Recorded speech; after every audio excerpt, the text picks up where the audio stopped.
Ani henani mungsabo keren Nini mangshea ni jetong keren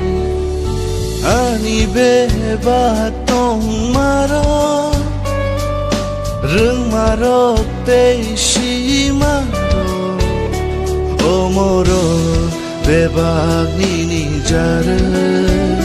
Omoro nini no jare Ang mungsaya subray no kare Kabachabo subray no mangre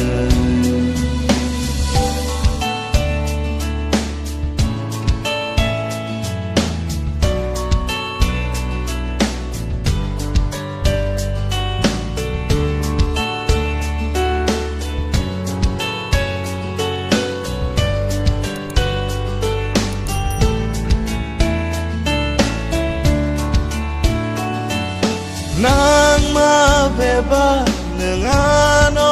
ruway Nini kang kung bayano ko bolka Shaitan ni jengja ni jaya lamani Jali tong nang ano perengka Loboan o shubray shuribo no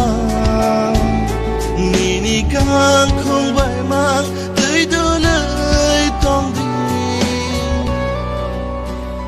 Omoro beba nini jare Omoro nini no jare Ang mungsaya subray no kare Kabachabo subray no mane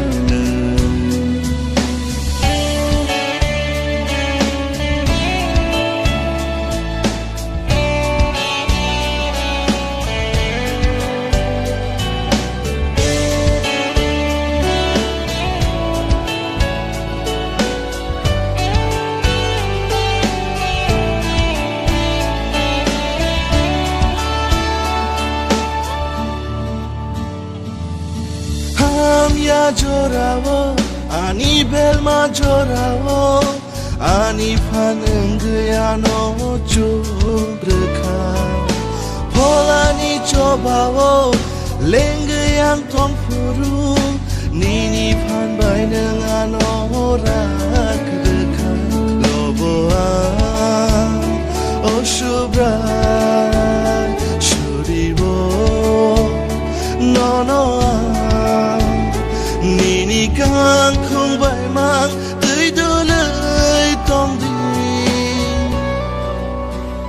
Omoro beba nini jare Omoro nini no jare Ang mungsaya subray no kare Kabachabo subray